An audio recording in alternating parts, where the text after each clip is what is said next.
welcome everybody. I want to ask you to bear with us. I want to point out that there is an underwater cable 3 miles off shore from Havana that we could connect to and have broadband if it weren't for the US embargo.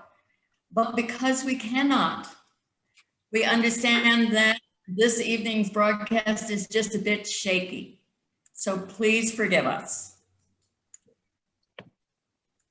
And so my name's Miriam Ansara. The topic tonight is sociology and feminism, daily life in Cuba in this year of COVID-19 and the US embargo. As always, we thank our sponsors and co-sponsors listed in the opening slides, and we'll list them again at the end so you can contact them. Also, at the end of the program, we will present actions that you can take to help end sanctions and lift the US embargo. We've all been through an extraordinary year, whether you're tuning in from the United States, Canada, the UK, Cuba, or elsewhere. It's been a year like none other. In the United States, we have experienced situations that few of us in our lifetime have known. Shortages of toilet paper and other essential supplies, long lines, and waits for goods and services, being cut off from loved ones and friends, homeschooling our children, fear of the virus and fear about getting good treatment, death of loved ones. Our economy took a nosedive and everything about the country's economic future has felt uncertain and perhaps in peril. Some have faced job and housing loss and definitely uncertainty about these. We've worried that we might never get back on track. Cuba's been through COVID-19 too. Some of the difficulties have been new and some have been long-term. Daily life has been profoundly changed, existing problems severely exacerbated. Still, Cuba has not had to worry about some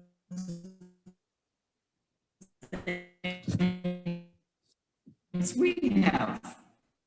No one has lost their home. Everyone has medical care, and deaths from COVID are low. And the question that I ask you to keep in mind this evening: can the difficulties that we've experienced in our year of COVID-19, people of Cuba have been through with their year of COVID-19, plus the US embargo? Marta Núñez Sarmiento is a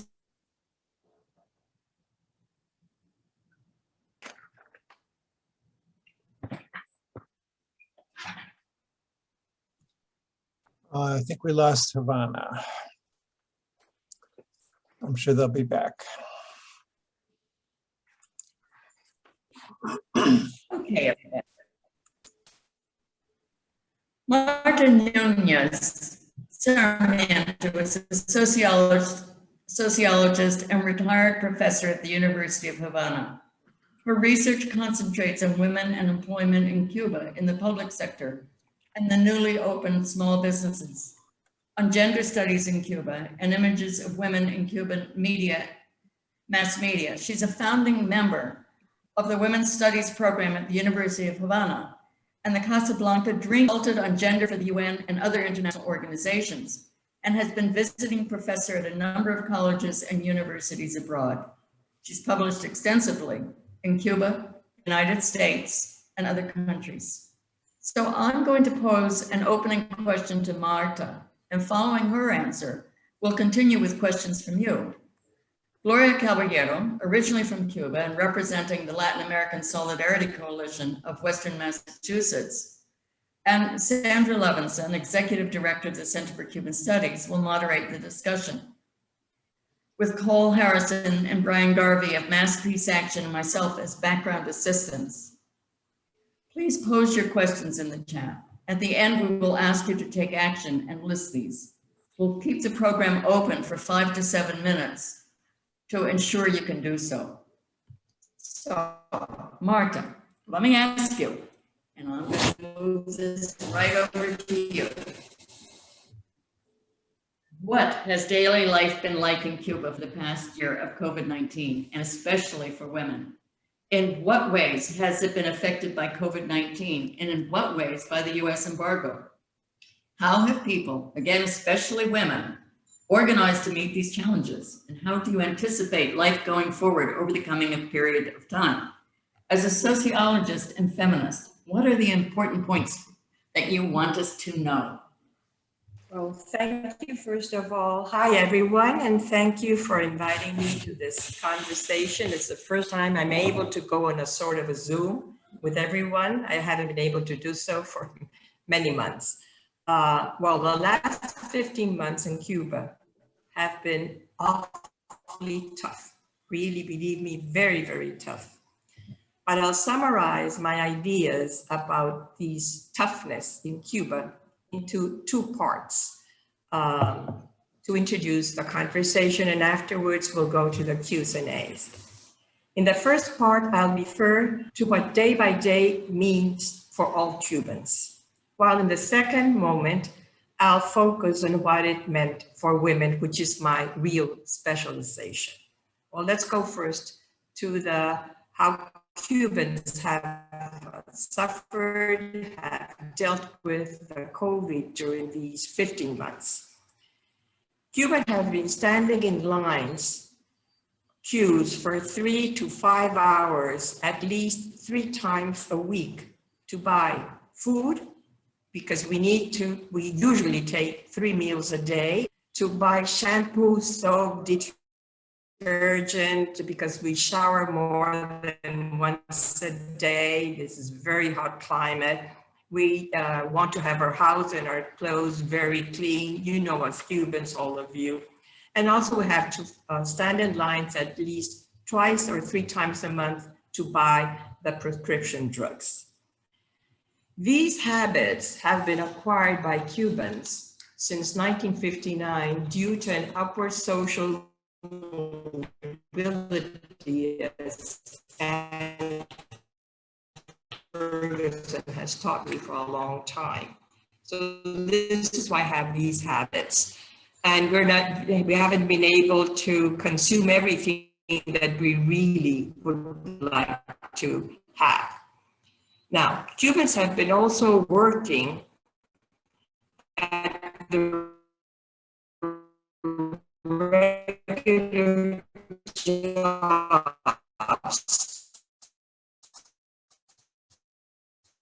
because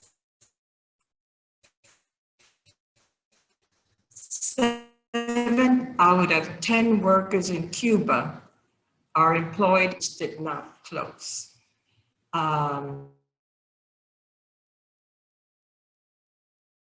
But working at their jobs, trust in the second part.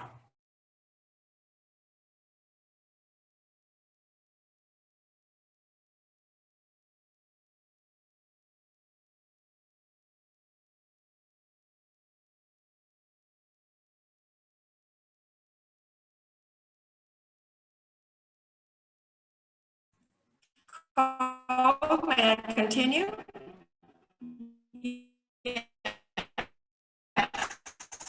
I want to say that if this, You're muted. I'd like to suggest that if this continues, we quit the odds. See if that. Are we connected? Yes, we hear you. It's been spotty, but we're hearing you now. Can you listen to me? Yes. Stop the. Yes, we can. Continue, please, Marta. Okay, so I'll go to the other part of what it's meant for all Cubans to live during these 15 months of COVID. The younger members of the family from pre-kindergarten to 12th grades have had to switch from attending regular classes, that means from 8 in the morning to 4 in the afternoon, to watching TV classes for half an hour each day. Imagine that. If you're a university student, you have to go on online teaching, which delayed finishing the spring semester of 2020. and also delayed the starting of the 2021 course. Mostly women in the big majority, 60% of all faculty members at the universities are women. Well, they had to reorganize their programs on the basis of regular schooling to distant learning on a very short notice. I can afterwards speak about my own experience having to switch to not even online, by email, doing email to finish my spring semester with the undergraduate American students that were taking their semesters abroad in Havana at Casa de las Americas under the Consortium of Advanced Studies Abroad. This meant a big stress on all family members, especially on women who substituted teachers with zero pedagogical training. And the learning results among the students have been worse than if they attended normal schooling. Also, Cubans are already fed up with home confinement, keeping individual distances, no visits, no touching, no going places. You all know us, we're very touchy. We can't do that anymore, and that really is a big toll. Now, I'm going to start the second part focusing on women. What it meant for women during these 400 days, let's put it like that. Cubans have a very long history of resilient abilities to overcome the crisis. And during the last 400 days, Cuban women participated in this fight against pandemic, and it's been really undeniable that we have been the most relevant to do so. Why? I'll only refer to women's role in the healthcare system. Remember, only the healthcare system. You can ask me more in terms of other parts of the jobs and other parts of how women are living in Cuba. Well, in the healthcare system, 60%, even more than 60% of physicians are women, as well as the dentists. The majority, almost 70% of dentists are women. The nurses are more than 80%. The biostatisticians, this is something I didn't know, are mostly women also, constructing the statistics, as well as the laboratory technicians. Therefore, women played an outstanding role accomplishing the health protocols and the health procedures to fight the COVID. Plus, and this is interesting, women were the majority of the scientists belonging to research institutions linked to Cuban public health systems were the ones who developed new approaches towards the pandemic. I'll give you an example. Women microbiologists were the ones who first discovered the virus in Cuba and who permanently update the knowledge on COVID. It's present in Cuba since the beginning of this year, 2021. Women are also among the scientists who previously to the pandemic discovered and produced pharmaceutical drugs to treat other diseases that are presently used to help patients recover from COVID and to produce the vaccines. Women are also the majority of those employed in other economic sectors that did not close during the COVID. I'm referring to the banks, to the commerce, to the food markets, to the drugstores, to the industries, and also among the public officials, the majority are women. Now, the pandemic and its home confinements, the effects on women are worse than in anyone else in the family, even if you're a working woman or if you're a housewife. Now, in terms of working women, we have the toll of the second shift. It doesn't go away and didn't go away in these 15 months. The households have been doubled or more than doubled because much more severe than usual. As I told you before, all these things that Cubans are suffering during these 400 days, well, this has to do with the house chores mainly. And it's basically on the women's shoulders. This is due to non-solved structural economic problems such as housing. We have a lack of housing. And there are 3 to 4 generations living under one roof. If there are many women, or the women under these 3 or 4 generations are the ones who are trained to use the little products that we have to feed the family, to keep us clean. And they're trained, men are not trained yet. Also, there are very enormous lacks of these consumer goods, and we're the ones who know how to deal with them. Now, also the Cuban economy has been unable to produce and to import the needed items to cover the demands. The causes for these, the main one, well, the blockade, you've been told about, and you personally know a lot, maybe more than I do. I suffer it, but you know it. The blockade has worsened since September 2019, installed more than 240 something measures that have been not lifted still yet. And Cuba's socialism, and this is something that your scholars, you know, about the different models of social transition. Can you hear me? Can you hear me? Yes, we can hear you. Yes. So Cuban socialism is a 60-year-old experiment to adapt it to the Cuban national identity. I have counted at least 8 different models of transition to socialism since 19.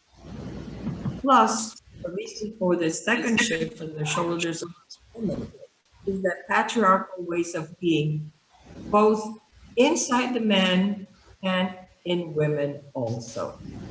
Now, the second shift performed by Cuban women led to stressful atmospheres, creating conflicts among marital partners, family members. We've also had psychological traumas such as anxiety, depression, lack of sleep, and we've also had diseases.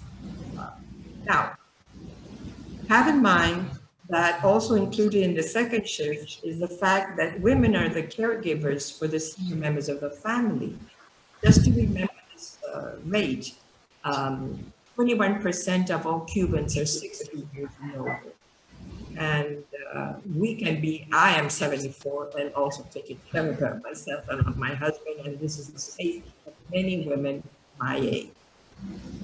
Now, we had also to substitute the teachers' roles with the children and adolescents during the TV classes without no training as teachers.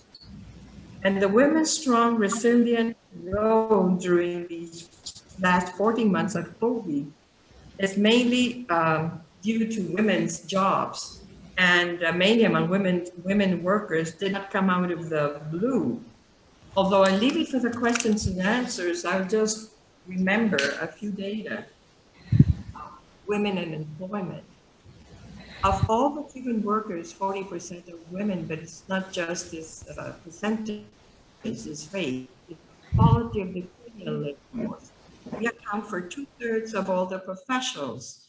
And this is something we've been more than 50% since 1978.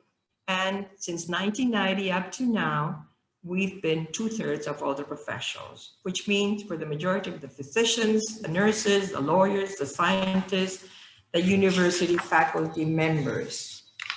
And reasons is, I'll just leave it like this, the Cuban development strategy since 1959, which does not put development equal to economic growth, but development is equal to increasing the ways of living of all the population, mainly the most vulnerable and discriminated, and women were among them.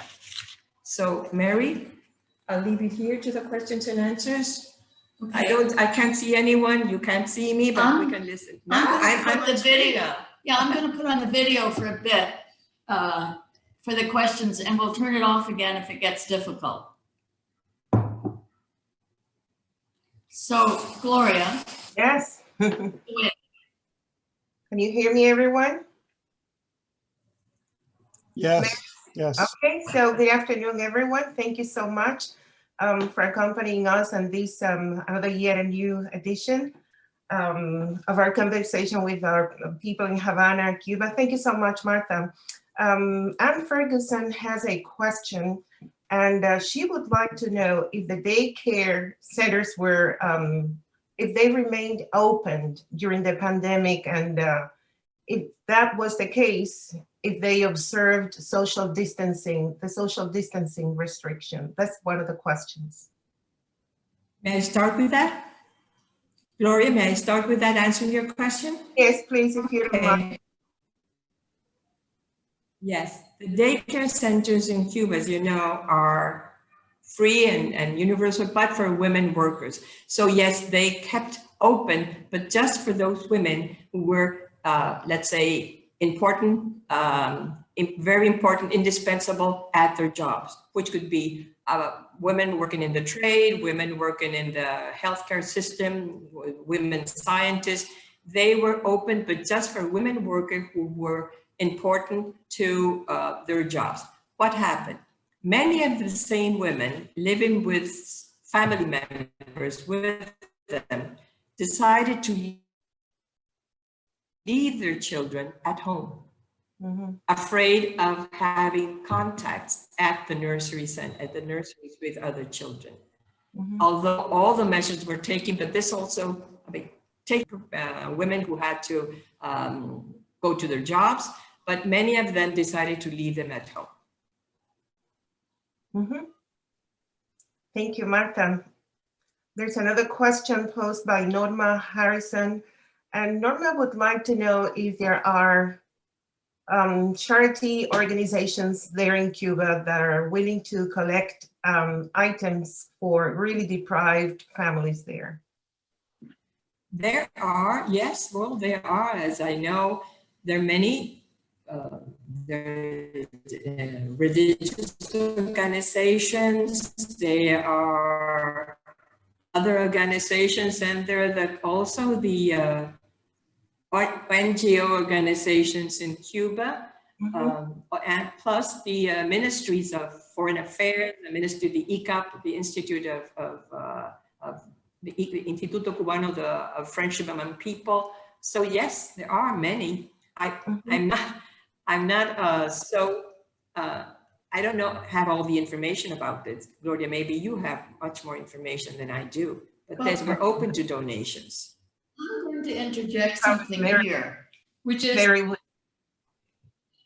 our focus really is not on how we're going to help Cubans get through COVID-19. Our focus is on learning about Cuba, and then our focus is on ending the sanctions and lifting the embargo. And when we get through all of the questions, we're actually going to give you some very constructive and immediate ways to help do that. In terms of donation to Cuba, we also are going to give you a link to a project of syringes for Cuba, which is a project of the United States, Canada, and several European countries, because Cuba needs to vaccinate 30 million of its people with its very own vaccines that it's invented. And they're starting the vaccines next week, the vaccinations. There's a shortage of syringes in the world. And the price consequently has gone up from 3 cents to 35 to 50 cents per syringe. So you will have a way to donate immediately at the end of this program. But please keep your questions to understanding how life is in Cuba right now. We would like that to be our focus, and then we can take different opportunities to talk about how we in the US and other countries can assist Cuba. Okay, Martha, thank you, Mary. Thanks a lot. Yes, that's a good point. Martha, Cliff Duran would like to know, what efforts, that with the increase of hardships during the pandemic, Cliff hears that there are dissidents there in Cuba that have tried to stir up dissatisfaction with the country's leadership. He would like to know, what do you have to say about that? If you could tell us anything about that. Yes, there have been groups that have been this clicked around. No, there have been groups. Dissidents? Mhm. Yes, of course, there are groups, and sometimes they're much more worldwide communicated than people like me or like other ones that could tell much more what is happening in Cuba. Mhm. And of San Isidro, this has been the case of the 27N, and they're not the main part of what we're doing. And those so-called dissidents are also included in all the benefits that we have. Mm. But it's a pity that in the United States, in the world, you know more about them than about the rest of how Cuba is dealing with the crisis. Yeah. It's a pity, really. Mm. They're there, 7N are in their homes, and they're communicating on the online, much more than the Cuban media. They have much more possibilities of Zooming and doing those things than we are. Mhm. Thank you, Marta. So more questions, right? More very interesting questions. Claire would like to know if you know when packages of, over-the-counter medicines can be mailed to Cuba.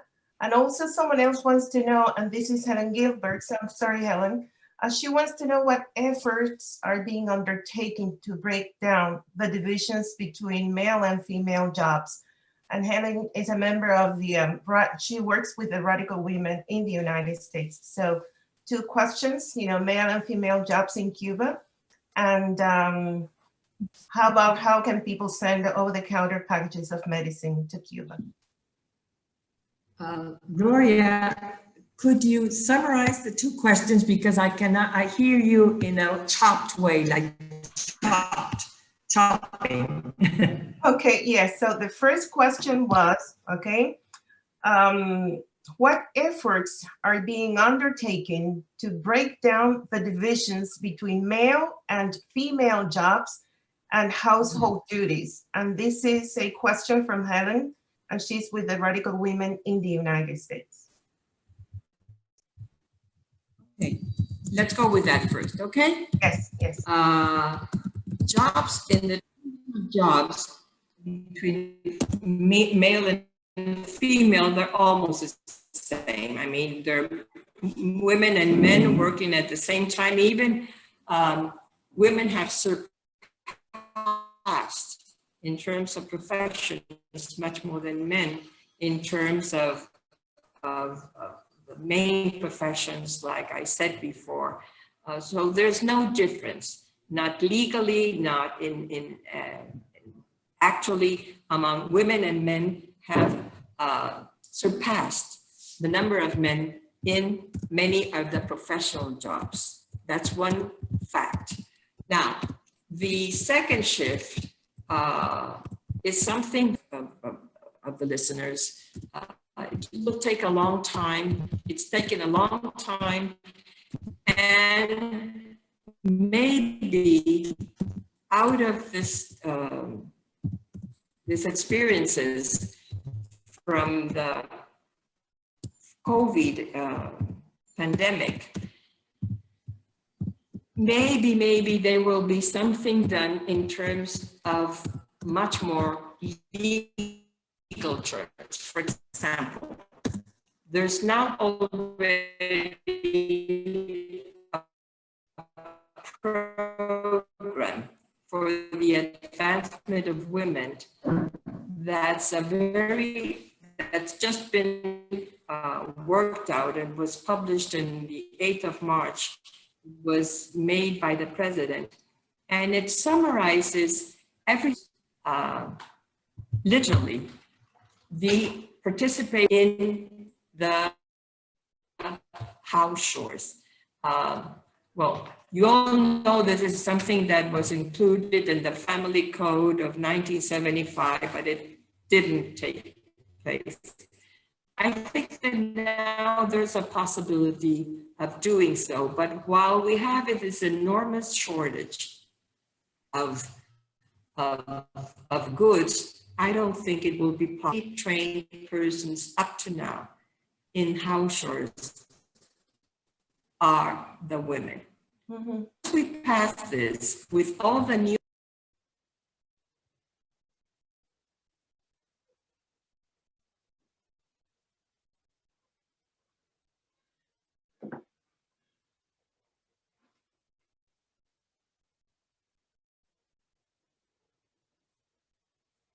I think I lost Marta. We're back. We're back. Can you listen to me, Gloria? Yep, we're back. Can you listen to me? Yes? Okay, so can you go to the other question, or do you want me to Let's go on to the widen up next on the question. question? Let's go on to the next cat. Okay, yes, it's for the sake of time. So someone wanted to know about how to mail over-the-counter medicine to Cuba, if you have any idea. Gloria,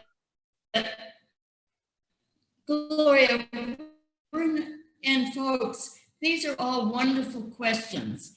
And the way to get those questions answered is to all of the solidarity organizations. Mm-hmm. Marta's not in a position to answer any of these questions. Mm-hmm. And particularly given our unstable connection, let's stick to the topic that we've asked her to talk about. But what was your question, About Gloria? how to send Gloria, medicine your to question Cuba. repeated because your voice sounds chopped, completely chopped. Try to answer the question, but please repeat it. Yes. No, it was a question that, as Mary said, can be taken, as one of the actions, because people wanted to know how to mail over-the-counter medicines to Cuba. But then, no, you're right. Let's move on. And this is, in any case, part of the actions that can be taken at the end of the program. Someone wants to know, she would like to know your response about the program in the Women's Progress that is recently being enacted by the Cuban government. Marta? Wonderful question. Yes, I heard you, and it's a very good question. This program is not the first one. The importance of this program is that it's a program that was made and signed by the President of the Republic, by Díaz-Canel. It came out on the 8th of March, and it takes into consideration different programs that have been going on for the last 62 years to advance women, deals with the present questions of really advancing women much more than up to now. Now, when I say advancing women, I mean that at the beginning,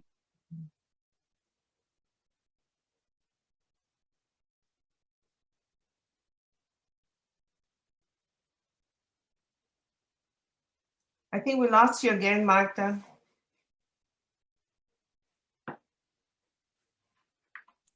They're connected, but they're muted, so maybe they'll be back. Mm. can you listen to me now? Yes. Can you listen now?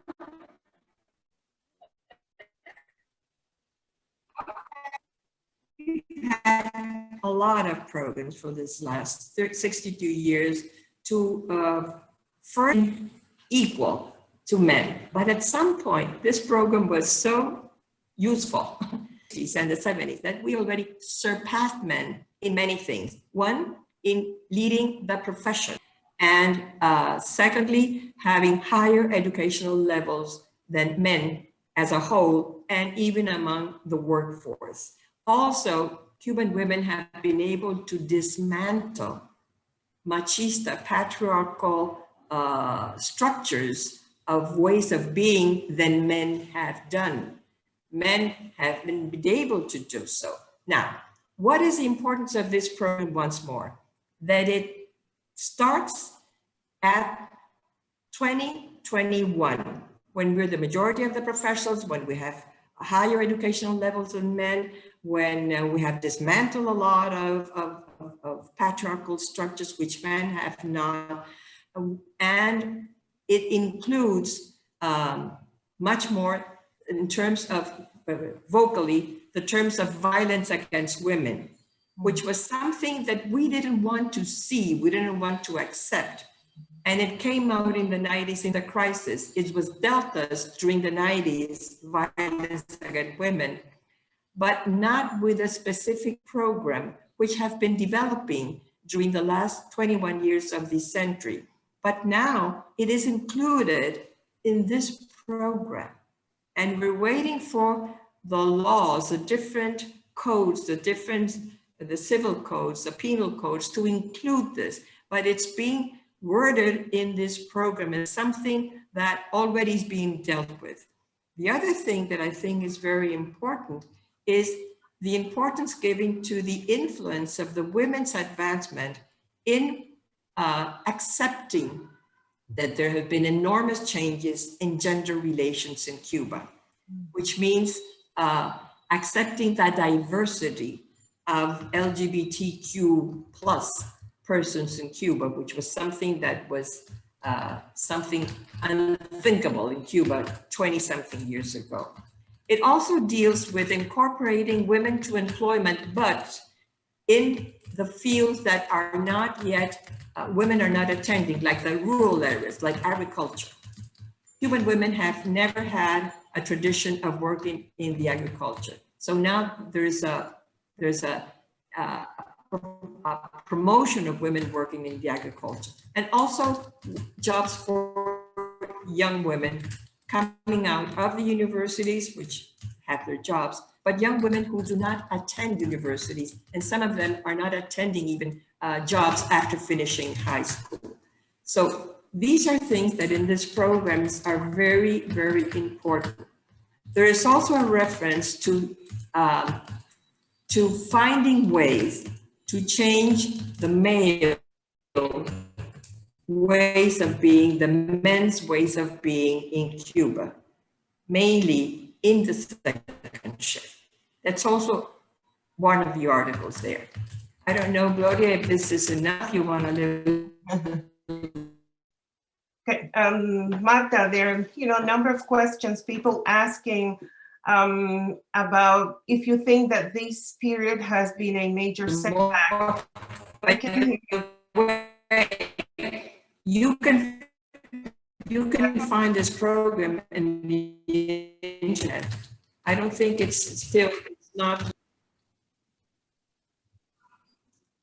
So this is a setback for women, the COVID, is that what you said? Yes, and if they are I can't hear you. Yes, that's the question.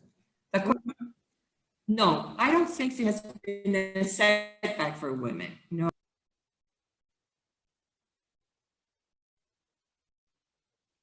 I lost you, Marta.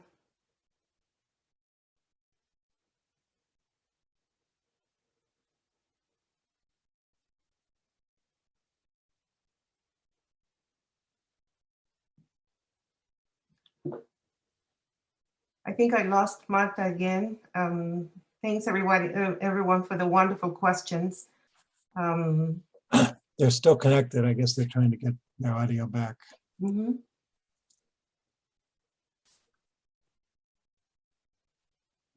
We're back again. Marta was saying, Horribly stressful, but the women have had one of the most important jobs in this 15 months to overcome the COVID, not only in terms of survival of the family, of reproducing everyday life of the family, which is the so-called second shift, but at the jobs, at the professions. It's in the healthcare system, the women have been the main figures in all of these fight against COVID, from the physicians, nurses, labs, to mainly the scientists and the leaders in the in the medical system, in the healthcare system. But there's a lot of women coming out as having very important posts in the 15 provinces of Cuba. In the 15 provinces of Cuba, either the governor or the vice governor has been a woman, and they have been coming up, solving the problems of concrete problems in each of their provinces, which is something very important. And no, I don't think this is not a setback. This has been stressful, but no, it's not a setback. I think it's a new way of resilience. Yeah, yeah. Someone wants to know if you could please make, just a brief comment on what happened during the Congress of the Communist Party and whatever the results, how that may affect the work that you do with women and feminism and gender. ¿Affected? No, not. ¿Cómo incide en el Congreso en el trabajo y futuro de mujeres? ¿Cómo tú ves lo que fue representado? I'm sorry, Gloria, but I couldn't hear you very clearly. That's all right. Yeah. Okay. No, I think that the Congress was very important for promoting and advancing women even much more. Well, to say of the 300 delegates to the Congress, the 50% were women, but of the members of the Central Committee, already 47% are women. And they are women who are really working, even in the municipalities at the provincial levels, or their ministers, or their persons that are working to make everything that was decided in the Congress work out.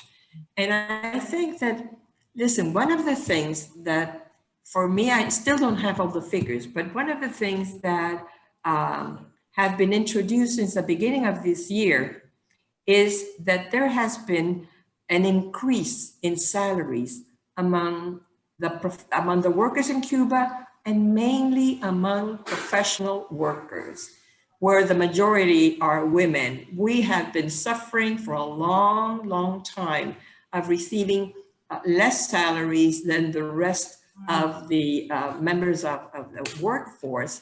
And now, no, they are receiving much more than they did before. Although things in this new ways of ordering the society are still under criticism from the population, because many prices have been very high, have been increased much more than necessary. But the fact that the professional women, that the professionals are earning more than anyone else in this country is something that's going to reorder the inverted pyramid at its place.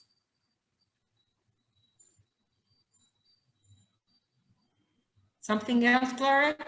I think that's, let me see, because, as you were speaking, people are kind of writing their thoughts and kind of having their own conversation here around the different topics. You've been answering some of the questions that the people were having, the amount of women that were elected, if the jobs have changed for them during this pandemic, and after also the Congress. I think we're pretty much all set to proceed to the second part of the session tonight. Mary? Okay. Again, I'm so sorry about the quality of the internet. Really, if we could just get that underwater cable, and if we would be so much better off. But internet quality here really depends on where you are in the city. And the fact of the matter is that we have internet tonight via my telephone hotspot. which usually works better. But I'd like to go on to talk about, there was a lot of concern about what people can do. And I wonder, Cole, if you, well. Yeah, Mary, I'll put the calls to action in the chat. So Is Cole there? Yeah, can you hear me? Mary, I'll start putting the calls. And also, can you put it on the screen? I will. I'll put them in the chat first Yes, and then on the screen. Can Yep. you also put it on the screen? Yep. So there are a number of things that you can do. I know there's a lot of concern, and I promise when I send my follow-up letter to everybody, I will answer some of those questions. In the meantime, I misspoke and said 30 million people, but of course it's 30 million syringes for 11 people. And I have to say, it's in all of our interest for everybody to get vaccinated so that Cuba can open the doors. And then two things will happen. You can come visit us here, and also Cuba can renew its tourism sector, which is so important to the economy here. They lost, some figures say 70%, but I believe it's 95% of the tourism industry. So there in the chat, there is a place where you can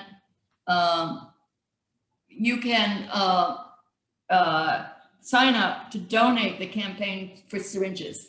Also, in the chat are several petitions. Move On has a petition. The Latin American Working Group has a petition.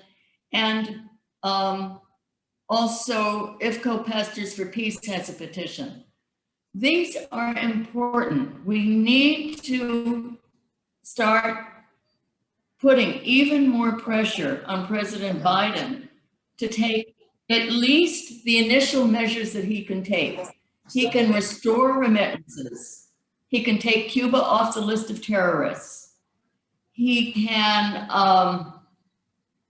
restaff the U.S. Embassy. No, not in Guantanamo Naval Base, as he's threatening to do, or at least somebody there is threatening to do, but in Havana, restore the consular services.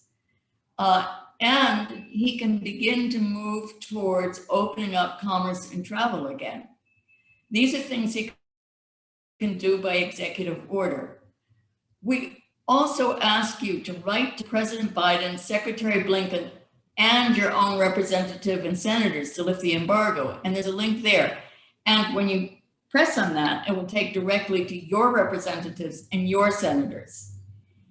So these are some of the actions that you can take. The other thing that we suggest, and it's clear, I think, from some of the chat and questions that this will be most useful to you, is this evening and the series is co-sponsored by, I think it's 20 different organizations.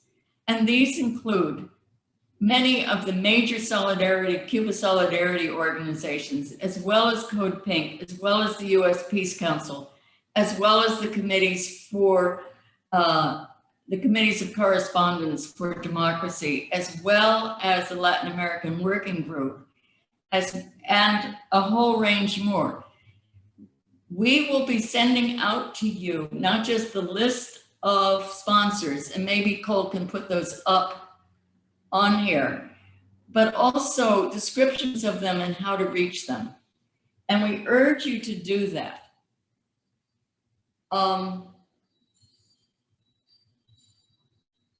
I think that it's somebody from the syringe camp. Oh, I know what else we really need to talk about. All over the country, all over Latin America, all over Europe, and this Sunday in Las Tunas and Vieja province. Please mute yourself with whoever is talking. There have been car caravans. This is a really important movement. And one of the things that makes it so important is that it was started by Cuban Americans in Florida. It's caravans to demand the end of the embargo. And there's one in Holyoke, Massachusetts. There's ones in New York City, Los Angeles, Minneapolis, Seattle, San Francisco. And you don't have to wait for one. All you have to do is find out when the next one is, which is anytime you want to go out with 2 or 3 other cars and signs and start demanding an end to the embargo. We have to really build up this pressure. And I have to say, here in Cuba, people were not only in cars, they were on skates and on bicycles. So, oh, look, here's something. There's Montreal for the 3rd time. Yes. So I think given all these technical difficulties, we may even end even just a few minutes earlier. And we will follow up the recording. This has been on Facebook Live as well as on Zoom. And I just want to say, the reason it's so complicated on Zoom, besides from the internet issues, is that Zoom, unlike any other telecommunications platform, including Facebook, Google, AT&T, Verizon, you name it, has not gotten the licenses that they need to get from OFAC and the Commerce Department in order for us to be able to access Zoom easily. And that's just one more reason to end this horrible embargo and to get back to the negotiations between the United States and Cuba that were so fruitful, starting in 2016. So let's see, we're going to end. In the follow-up letter, I will give you all kinds of information that you can follow up. You can find many articles by Marta Núñez online, and we suggest that you look for them and read them because she's a brilliant sociologist, a brilliant feminist, and a brilliant voice on Cuba today. So thank you all very, very much. And we'll see you next week. And the internet will be in a more stable location. This I know. It will be Nancy Mortajón, who's a leading Cuban poet and writer. And she will be talking about the arts in Cuba and poetry and what life has been for artists. And we hope that you will join us next week at 6 p.m. Can I make Thank a you. comment before we all go?